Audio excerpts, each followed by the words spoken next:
দান করেছে। সে কারবালার ময়দানে ইসলামকে জিন্দা রাখার জন্য, ইসলামকে প্রতিষ্ঠিত করার জন্য আমার ছেলে কলেজার টুকরা জীবন দিয়েছে। তার রক্ত মাখা জামা নিয়ে আজ দাঁড়িয়ে আছি আমি।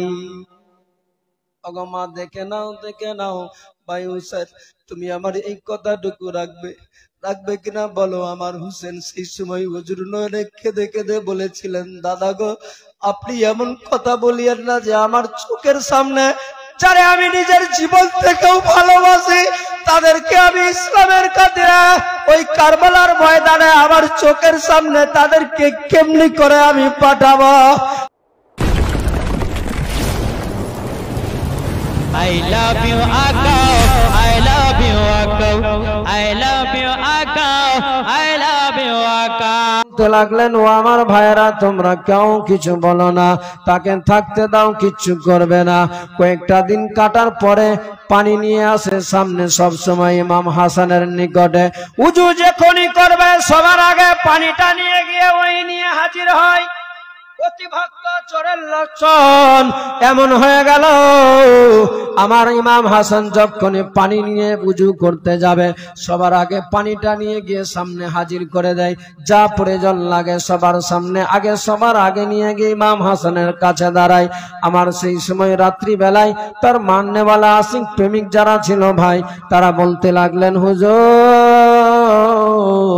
আকা গো, এই লোকটার মক্কর চক্কর ভালো লাগে না।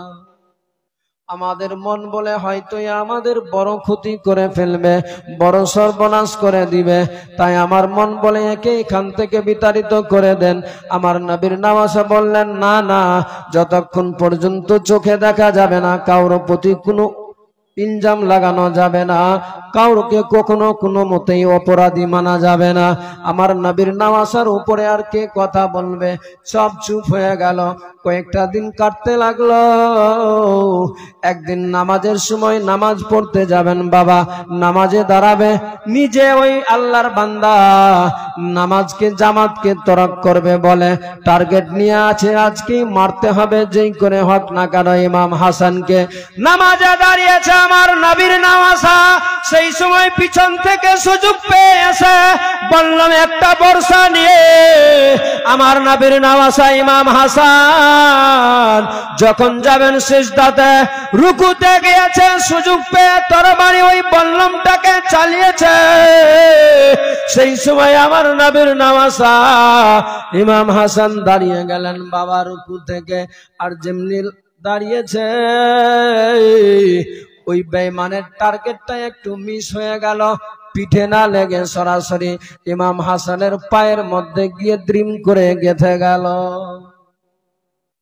যেমনি বললামটা আমার ইমাম হাসান রাদিয়াল্লাহু তাআলা আনহুর পায়ের মধ্যে গেঁথেছে, সঙ্গে সঙ্গে ফিনকি মেরে রক্ত বয়ে যেতে লাগলো। সবাই মিলে ওই অপরাধীকে ধরে নিয়েছে, তাকে মারবে বলে, কিন্তু আমার নবীর নওয়াজা বলে, না না না না, তাকে মেরো না। আসলে আমি কে এখন পর্যন্ত সে বুঝতে পারেনি, যেদিন বুঝবে সে আমার জন্য কলেজা কেটে হাতে নিয়ে চলে আসবে। ছেড়ে দাও তাকে, না না মারতে হবে না। আমার নবীর নওয়াজার কথা শুনে কোনো কথা না বলে চলে গেলেন বাবা, ওই বেঈমানকে ছেড়ে দিলেন। আমার নবীর নওয়াজা ইমাম হাসানের কয়েকটা দিনের মধ্যে পাটা যেন ফুলে গেল, ওই পা থেকে যেন পুঁজ বের হতে লেগে গেল, ঘা হয়ে গেল। আমার নবীর নওয়াজা সেই সময় বলেছিলেন, ভাই আমার আর থাকা হবে না এই জায়গায়, চলো চলে যাই মদিনায়। মদিনায় চলে গেলেন বাবা। ইমাম হাসান বললেন, ভাই রে, ও ভাই হুসেন, এখন বাড়িতে না নিয়ে গিয়ে চলো তাড়াতাড়ি করে আমার রাসূলুল্লাহর রওজাতে, আমার নবীর রওজায় যাব, সেখানে গেলে হয়তো আমার ঘাটা ভালো হয়ে যাবে। এ বেরাদার বাবারা, এমন পরিস্থিতি হয়েছিল পায়ের পাটা যেন পচতে আরম্ভ করে দিল, কারণ এমন বিষাক্ত বল্লম বিষ মাখা ছিল, যে বল্লমটা গেঁথে যাওয়ার কারণে পায়ের মধ্যে যেন পচন ধরে নিল বাবা, পুঁজ বের হতে লেগে গেল। আমার নবীর নওয়াজা ইমাম হাসান ওই নবীর রাসূলুল্লাহর রওজার পাশে গিয়ে বসে গেল।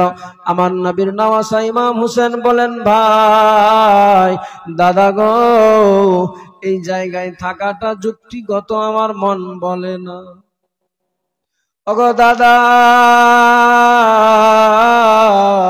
এই জায়গাতে আল্লাহর ফেরেশতারা, রহমতের ফেরেশতারা সব সময় নামে, আর এই জায়গায় যদি পুচ এইভাবে পড়তে থাকে বড় খারাপ লাগে দাদা গো। তাই আমার মন বলে চলেন যদি বাড়িতে যাই খুব ভালো হবে। ইমাম হাসান শুনে বললেন, না, এটা কথা যুক্তিগত, চলো আমি বাড়ি চলে যাব, আপনি ধারা যাই पंखा को थोड़ा घुमा दो, थोड़ा मैं भीग गया। बाबाजी भाई, আমার নবীর নওয়াসা ইমাম হাসান চলে গেলেন, নিজে সবাই মিলে একসঙ্গে নিজের বাড়িতে থাকতে লাগলেন। এ বাবা, ইমাম হাসান বড় অসুস্থ হয়ে গিয়েছে, বারে বারে বিষ দেওয়ার কারণে, বিষ পান করার কারণে বড় অসুস্থ হয়ে পড়লেন। কারণ যারা বিষ পান করেছে একবার, সে রেগে হোক আর কোনো কারণে হোক, তাকে যদি বেঁচে যায় তাহলে একবার জিজ্ঞেস করবেন যে বিষের জ্বালা কি আছে। ওকে জীবনে ওর যতই দুঃখ আসুক না কেন, কিন্তু ও বিষ আর পান করবে। কিন্তু যাকে বারে বারে ধরে জোরপূর্বক করে বিষ দেওয়া হচ্ছে, তার তো কিছু করার নাই। ইমাম হাসান রাদিয়াল্লাহু তাআলা আনহু বড় সমস্যায় পড়ে গেলেন। বিষ পান কয়েকবার দেওয়ার কারণে, বিষ পান করার কারণে ইমাম হাসান বড় অসুস্থ হয়ে পড়লেন। এত অসুস্থ, এত অসুস্থ যে বাড়ি থেকে বেরিয়ে মসজিদে যাবে এতটাও আর শক্তি হয় না। বলুন সুবহানাল্লাহ। ব্রাদার ও আমার মা বোনেরা, মন দিয়ে শুনুন। ইমাম হাসান বড় অসুস্থ হওয়ার কারণে একদিন রাত্রি বেলা ইমাম হাসানের স্ত্রী, যার নাম ছিল জাহেদা,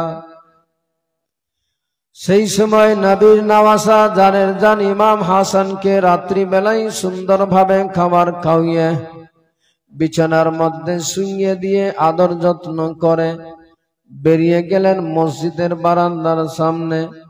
দোয়া করবেন বলে নিজের স্বামীর জন্য বলে দোয়া করার জন্য চলে গেলেন।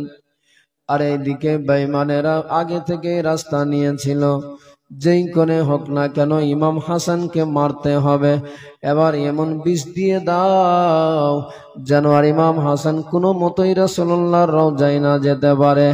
কারণ তারা জেনে গিয়েছে যে বিষ পান করতে গেলে নবীর রওজায় যাওয়ার সাথে সাথে বিষ পানি হয়ে যাবে। কিন্তু এবার এমন বিষটা দিতে হবে যে বিষ পান করার পরে যেন রাসূলের রওজায় যাওয়ার সময় না পাই, টাইম না পাই, যেন পান করার সাথে সাথে দুনিয়া থেকে যেন বিদায় হয়ে চলে যায়। এ বাবারা, ভাইরা, এই ভাবনা চিন্তা নিয়ে এমন পরিকল্পনা নিল, তারা পানির মধ্যে বিষ দিয়ে দিবে। যেই ব্যাপারে জেনেছেন ফিরোজচন্দ্র বিষ দেওয়ার জন্য তারা বনের মধ্যে পরিকল্পনা নিয়ে নিল। রাত্রিবেলায় রাতের অন্ধকারে যাবেন বিষ দিতে। আমার নবীর নওয়াসার জানা ছিল না আজকে যে কেউ আমার ঘরে এসে বিষ দিয়ে চলে যাবে আমারে। নবীর জানের জান কলেজার টুকরা ইমাম হাসানের স্ত্রী, যার নাম জাহেদা, সেও জানতো না বাবা। চলে গেলেন খোদার দরবারে, হাত দুটি উত্তোলন করে দোয়া করে, মাবুদ আল্লাহ গো, আমার স্বামী এখন বর্তমানে বড় অসুস্থ হয়ে আছে।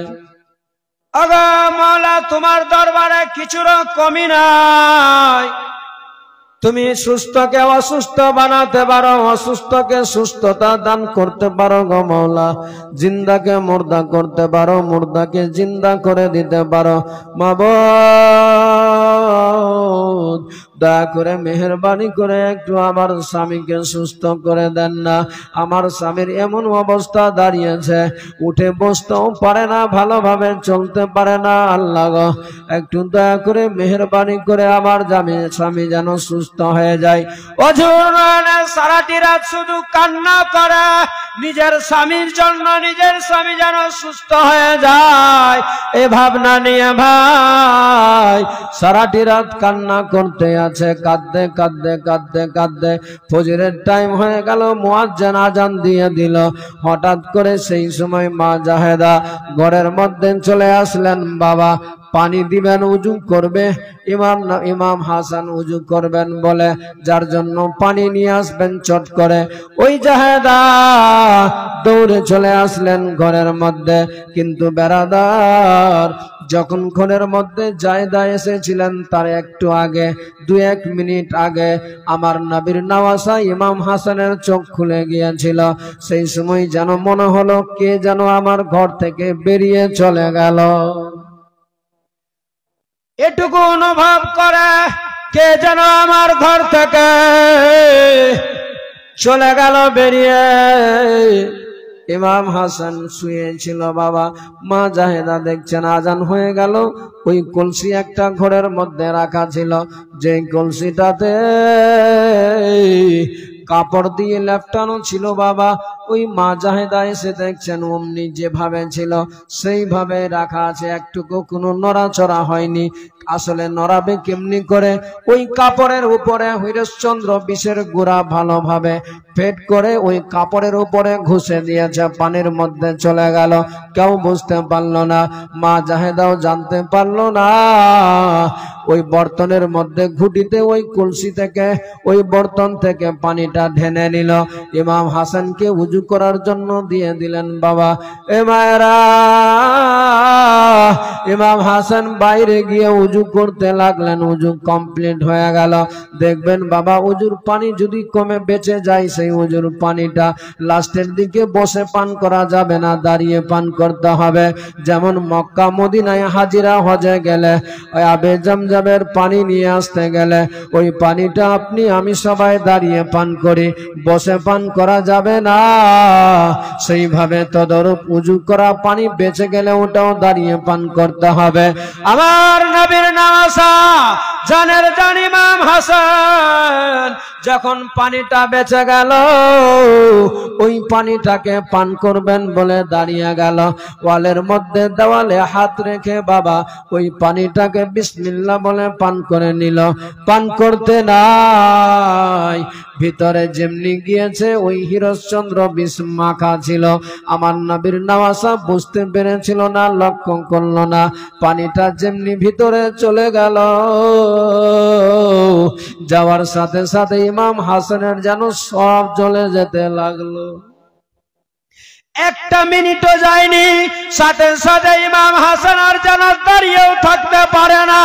সঙ্গে সঙ্গে ওই ওয়ালের মধ্যে যে হাত ছিল, ওই হাতটা আস্তে আস্তে জমিনের মধ্যে নিচে যেন নেমে গেল। আমার নবীর নওয়াসা সঙ্গে সঙ্গে মাটিতে যেন বসে গেল, লুটিয়ে পড়ল। সঙ্গে সঙ্গে মা জাহেদা বলতে লাগলেন, স্বামী গো, ওগো আমার মাথার তাজ কি হয়ে গেল হঠাৎ করে? আবার উজু তো কমপ্লিট হয়ে গেল, কেন পড়ে গেলেন মাটিতে? সেই সময় বলে, হয়তো মনে হয় আমি কি পান করে নিলাম বিবিরে। কি ছিল পানিতে তুমি কি জানো? বলে, না স্বামী গো, আমি কলসির মধ্যে যেই পানিটা দিয়ে রেখেছিলাম, সেই পানির কলসির মধ্যে আমি কাপড়টা দিয়ে লেপটিয়ে দিয়েছিলাম, কাপড় দিয়ে বেঁধে দিয়েছিলাম। আমি এসে আবার ওই কাপড়টা খুললাম, কিচ্ছু ছিল না।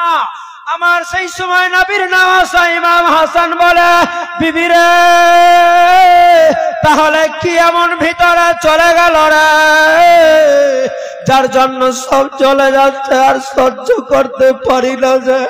আর সহ্য করতে পারছি না, আমার বোন জাইনাবকে তাড়াতাড়ি করে ডাক আমার নিকটে। যেমনি কণ্ঠ বেজেছে বাড়ি পার্শ্বে নিকটে ছিল, মা জাইনাব দৌড়িয়ে চলে আসলো, বলে দাদা ও ভাই হাসান কি হয়ে গেল? বলে বোন রে, এই দেখ কে যেন আবার আমারে কে বিষ দিয়ে চলে গেল, কথায় কথায় কখন দিয়ে গেল জানি না। বলে দেখ উজু করা পানিটা আমি পান করলাম বোন রে, পান করার সাথে সাথে যেন বিষের জ্বালায় সব জ্বলে যাচ্ছে, আমার মনে হয় আর বাঁচবো না, এক্ষুনি মারা যাব। আমার নবীর নওয়াজা যেন ছটফট করতে লেগে গেল। কথা বলতে বলতেই যেন এত তাড়াহুড়া শুরু হয়ে গেল, কারণ এমন বিষাক্ত মারাত্মক বিষ দিয়ে দিয়েছিল যে বিষটাকে নিয়ে তারা আগেই রিসার্চ করেছিল, যে বিষ পান করার সাথে সাথে তাকে দুনিয়া ছাড়তে হবে, রাসূলের রওজায় যাওয়ার সময় দেওয়া যাবে না, টাইম দেওয়া যাবে না, যাবে না, যাবে না। এই ভাবনা চিন্তা নিয়ে ওই পানির মধ্যে ওই বিষটাই দিয়েছিল তারা। ইমাম হাসান বলতে বলতে যেন হঠাৎ করে আমার নবীর নওয়াজা ইমাম হাসানের মুখ দিয়ে যেন পানি না বেরিয়ে রক্ত যেন বেরিয়ে যেতে লাগলো, ব্লিডিং হতে লাগলো, মুখ দিয়ে যেন হাও হাও করে যেন রক্ত বয়ে যায়। যেমনি রক্ত দেখেছে মা জাহেদা, মা জাইনাব, নিজের দাদা নিজের বোন ছিল পার্শ্বে, তাদের যেন কলেজা পর্যন্ত হিলে যেতে লাগলো। আহারে, আমার ভাই ইমাম হাসানের মুখ দিয়ে পানি পান করেছে, পানি বের হওয়ার কথা, কিন্তু পানি না বেরিয়ে রক্ত কেন এমনি বেরিয়ে যাচ্ছে? তারা যেন হাউমাউ করে কাঁদতে লেগে গেল। মা জাইনাব সঙ্গে সঙ্গে নিজের ভাই বেটাকে, আমার নিজের ইমাম হাসানের ছেলে কাসিমকে বলল, যা তোর চাচাকে ডেকে নিয়ে আয়। ইমাম হুসেনের দরওয়াজায় গিয়ে সেই সময় আওয়াজ দিয়েছিলেন, চাচা গো, ওগো চাচা। তাড়াতাড়ি করে দরওয়াজা খোলেন চাচা। আমার নবীর নওয়াজা ইমাম হুসেনের কানে যেমনি কণ্ঠ ভেসে গিয়েছে, ইমাম কাসিমের যেন আওয়াজ তার কানে গিয়ে গুঁজে গেল, সঙ্গে সঙ্গে দরওয়াজা খুলে দিল। আমার নবীর নওয়াজা ইমাম হুসেন বললেন, বেটা ফজরের নামাজের সাথে সাথে কেন হঠাৎ করে দৌড়ে, কেন তুমি এমনি হাঁপিয়ে গেলে, কি হয়েছে? সেই সময় কাসিম বলেছিলেন, আগো চাচা, জানি না কি হয়েছে, তবে আমার আব্বা হয়তো আর বেঁচে নাই। আমি যে অবস্থায় দেখে আসলাম, আমার আব্বা হয়তো দুনিয়া থেকে বিদায়, এক্ষুনি হয়তো চলে গেল। ওগো চাচা, একটু চলেন না তাড়াতাড়ি করে আমার আব্বার কাছে। আমার আব্বার মুখ দিয়ে দেখলাম রক্ত যেন বয়ে যাচ্ছিল গো চাচা, একটু দূরে চলেন। ইমাম হুসেন যেমনি শুনেছে, সহ্য করতে না পেরে সাথে সাথে দৌড়াতে দৌড়াতে চলে গেলেন বাড়িতে। যেমনি বাড়িতে গিয়েছে, আশ্চর্য ঘটনা যেন চোখের সামনে দেখতে পাচ্ছে। নবীর নওয়াজা জানের জান কলেজার টুকরা ইমাম হাসানের মুখ দিয়ে নিচে বসে আছে, আর মুখ দিয়ে শুধু রক্ত বেরিয়ে যায়। ইমাম হাসান গিয়ে আমার হুসেন ইমাম হাসানের নিকটে গিয়ে ইমাম হুসেন বুকে জড়িয়ে বলতে লাগলেন, দাদা কেন, কে দিয়ে দিল বিষ, কে এমন করলো? বলে জানি না ভাই রে, দেখ না দেখ না, আমি আর বাঁচবো না, আমার মুখ দিয়ে রক্ত বেরিয়ে যায়। ইমাম হাসান যেমনি এই কথা বলেছে, আমার হুসেন আকা শুধু দাদার মুখের দিকে তাকায়, তাকানোর সাথে সাথে হঠাৎ করে যেন নজর পড়ে গেল আমার নবীর নওয়াজা ইমাম হাসানের মুখ দিয়ে এতক্ষণ ধরে শুধু রক্ত যাচ্ছিল, কিন্তু আমার নবীর নওয়াজা হুসেন যখন দেখে, সেই সময় যেন দেখছে রক্তের সাথে সাথে কলেজা ফেফসা যেন কেটে বেরিয়ে যাচ্ছে মুখ দিয়ে। যেমনি দেখেছে আমার নবীর নওয়াজা ইমাম হুসেনের চোখ দিয়ে শুধু পানি, হাউমাউ করে শুধু কাঁদে, দাদা কেন এমন হয়ে গেল, কে দিয়ে দিল? আমার ইমাম হাসান বলে, জানি না ভাই রে, কে আমারে মারার এত বড় পরিকল্পনা নিয়ে আনিল। ইমাম হুসেন যেন দেখতে পাচ্ছে, নিজের চোখের মধ্যে দেখতে পারে, নিজের মাথার চোখ দিয়ে দেখছে আমার নবীর নওয়াজা ইমাম হাসানের মুখ দিয়ে যেন রক্তের সাথে কলেজা ফেফসা পর্যন্ত নাড়ি বুড়ি সব কেটে কেটে যেন বেরিয়ে যেতে লাগলো। আমার ইমাম হাসান সেই সময় বলেছিলেন, ভাইরা আর লাভ হবে না, আর লাভ হবে না, আমি আর বাঁচবো না, আর এক্ষুনি মারা যাবো রে ভাইরা। আমার হুসেন নিজের দাদাকে বুকে নিয়ে দাঁড়িয়ে যাচ্ছে, বলে চলো দাদা তাড়াতাড়ি করে আবার রাসূলুল্লাহর দরবারে, আমার নানার রওজায় নিয়ে যাব এক্ষুনি আপনারে। আমার নবীর নওয়াসা ইমাম হাসান বলেছিলেন, লাভ হবে না, গিয়ে গিয়ে লাভ হবে না। ও ভাই হুসেন রে, লাভ হবে না, কারণ যাওয়ার আর সময় নাই। এক্ষুনি আমি যে মারা যাব তুমি কি বুঝতে পারো না? এক্ষুনি আমি দুনিয়া থেকে হয়ে যাব রওনা। আমার ইমাম হুসেন ইমাম হাসানের পা দুটিকে জড়িয়ে ধরে নিয়েছে আর বলে, দাদা বলেন তো একবার দয়া করে আল্লাহর ওয়াস্তে, কে আপনারে বিষ দিয়েছে? আর হুসেন যেমনি এই কথা জিজ্ঞেস করে সেই সময় বলেছিলেন, ও হুসেন বলো তো, তারে যদি জানো তাকে কি করবে? সেই সময় বলেছিলেন, আল্লাহর জাতের কসম, আল্লাহর জাতের কসম, আপনার আগে যদি আমার আল্লাহ আমারে সুযোগ দেয় তাকে আমি দুনিয়া থেকে বিদায় করে দিব। আমার নবীর নওয়াসা হুসেন বলেছিলেন, দাদা বলেন একবার।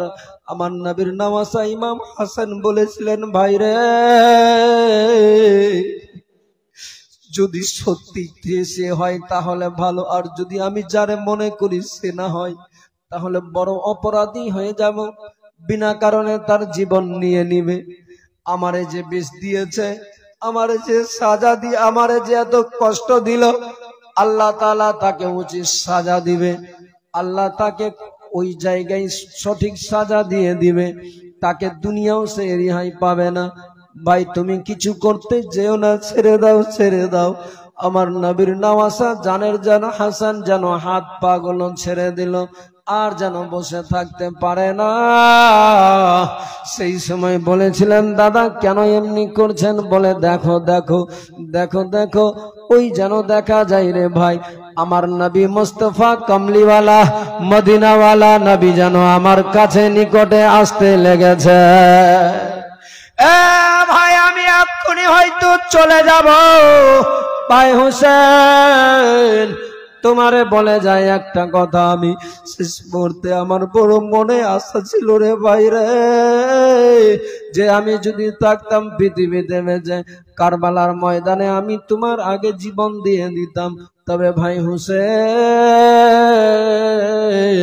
আমার থাকা হলো না, আমার কলেজার টুকরা সন্তান থাকলো তোমার কাছে রেখে গেলাম। তবে তুমি কথা দাও সবার আগে আমার এই ছেলে কাসিমকে কারবালার ময়দানে দান করে দিবে। যদি তুমি দান করে দাও, আমার রাসূল দো জাহানের বাদশা মা ফাতেমা খাতুনে জান্নাত আমারে জিজ্ঞেস করবে আর বলবে, ও হাসান, যেদিন আমার হুসেন কারবালার ময়দানে মুসিবতে বিপদে ছিল সেই সময় তুমি কি দিয়ে সাহায্য করেছিলে? বলে, ভাই আমি সেই দিনে রাসূলুল্লাহর দরবারে জানাতে পারবো, আমার মা তোমার মা ফাতেমা খাতুনে জান্নাতের সামনে যেন আমি বলতে পারি, ওগো মা আমি ছিলাম না, তবে তোমার পতা আমার জানের জান কলেজার টুকরা যার নাম কাসিম ছিল তাকে আমি কারবালায় যাওয়ার পারমিশন দিয়েছিলাম। ভাই হোসেনকে বলেছিলাম তাকে আগে কারবালার ময়দানে দান করেছে। সে কারবালার ময়দানে ইসলামকে জিন্দা রাখার জন্য, ইসলামকে প্রতিষ্ঠিত করার জন্য আমার ছেলে কলেজার টুকরা জীবন দিয়েছে। তার রক্ত মাখা জামা নিয়ে আজ দাঁড়িয়ে আছি আমি। ওগো মা দেখে নাও ভাই হুসেন, তুমি আমার এই কথাটুকু রাখবে কিনা বলো। আমার হুসেন সেই সময় হুজুর নয়নে কেঁদে কেঁদে বলেছিলেন, দাদা গো আপনি এমন কথা বলিয়েন না যে আমার চোখের সামনে যারা আমি নিজের জীবন থেকেও ভালোবাসি তাদেরকে আমি ইসলামের খাতিরে ওই কারবালার ময়দানে আমার চোখের সামনে তাদেরকে কেমনি করে আমি পাঠাবো। আমার নবীর নওয়াসা হাসান বলেছিলেন এরই নাম ধৈর্য, এরই নাম সবুর, এটাই দেখাতে হবে। আমার নবীর নওয়াসা হোসেন বলেছিলেন তাই হবে দাদা। আমার নবী সেই সময় নবী দো জাহানের বাদশার নওয়াসা জানের জান ইমাম হাসান বললেন যে ভাই তোমরা বসে যাও নিকটে। জাইনাব, ও জাইনাব বসে যাও। মা জাইনাব বসে গেল, জাহেদাও বসে গেল। বসে যাওয়ার সাথে সাথে আমার নবীর নাতি ইমাম হাসান বলতে লাগলেন যে একটা আজকে তোমাদের সুযোগ করে দি, এই মুহূর্তে এক্ষুনি যেন দেখা যায় আমার নবী কমলিওয়ালা এসে হাজির হয়ে যাবে, আমার আব্বাসের খোদাকে দেখতে পাওয়া যায়। সবাই মিলে দূরে দাঁড়িয়ে আছে ভাই। আমার ইমাম হাসান বললেন যে তোমরা রেডি হয়ে যাও, একটা কথা বলবো আমি, আজকে যদি তোমরা পালন করতে পারো, আজকে বলতে পারো, তাহলে আমার নবীও খুশি হয়ে যাবে। আমার নবী স্বয়ং তোমার কথার সাড়া দিবে, তোমার প্রশ্নের উত্তর দিবে। এমন কি ছিল বাবা, আমার নবীর নওয়াসা ইমাম হাসান যাওয়ার সময় শেষ মুহূর্তেও পৃথিবীর মানুষকে বুঝিয়ে চলে গেলেন কিভাবে। এ মুসলমানে বাবা ভাইরা, এই মার্চেন্ট পাড়ার বাবাজিরা, আজকের দিনে আমি একটু দেখব যে আজকের দিনে আমাদের সুন্নিয়াতকে টিকিয়ে রেখেছে ওই ইমাম হাসান কাকে বলে। সারা পৃথিবীর মানুষকে শিক্ষা দিয়ে দিল, বুঝিয়ে দিল যে দেখো আলে নবী কাকে বলে, নবীর খানদান কাকে বলে, সৈয়দ ঘরানা কাকে বলে। ইমাম আহমদ রাজা খাঁ ফাজিলে বেরেলভি সারা পৃথিবীর মানুষের জন্য 1400 কিতাব লিখে দিয়েছে। আমার নবীর নওয়াসা ইমাম হাসান কি বলেছিলেন সেই মুহূর্তে আপনাদের সবার সামনে বলবো আমি। তবে আজকের দিনে যে ইমাম আহমদ রাজা খাঁ ফাজিলে বেরেলভি আজ আমাদের সুন্নি জগতের জন্য আমরা পথভ্রষ্ট যেন না হয়ে যায়, তিনি 1400 কিতাব আমাদেরকে সঠিক জায়গা সঠিক রাস্তা পাওয়ানোর জন্য দিয়েছে।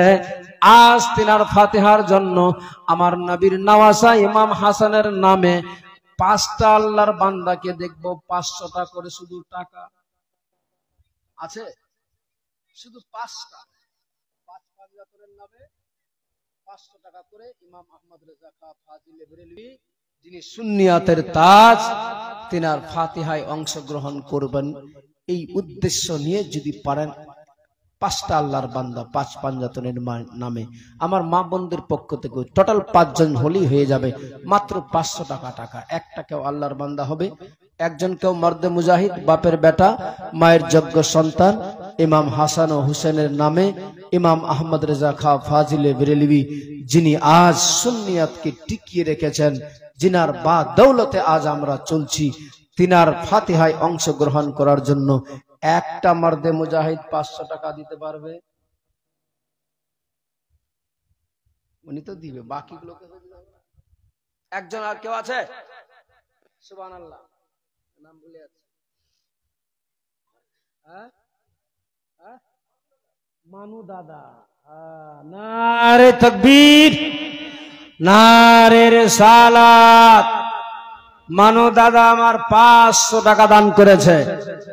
মওলা তার দানকে তুমি কবুল করে নিও, মওলা তার মনস্কামনাকে তুমি পূর্ণ করে দিও, মওলা তাকে তুমি দীর্ঘজীবী করে রাখিও, তার হায়াত দারাজ করে দিও। সকলে বলুন আমিন।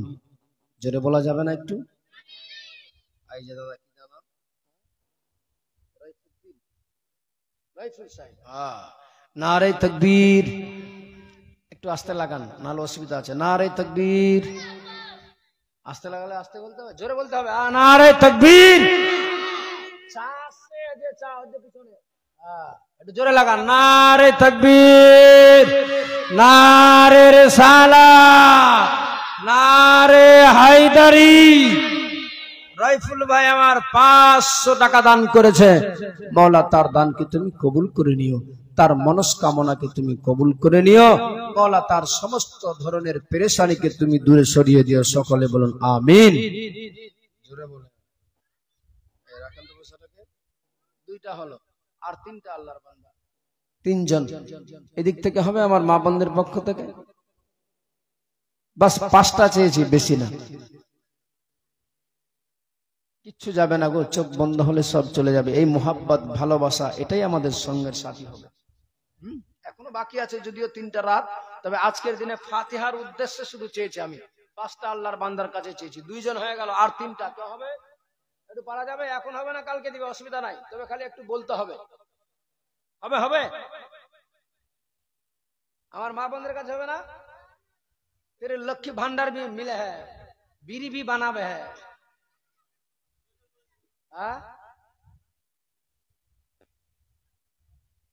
1000 লাগবে না, 500 টাকাই শুধু চেয়েছি, 500 টাকা, 500। একবার দুরূদ শরীফ পড়েন, তার মধ্যে দেওয়ার চেষ্টা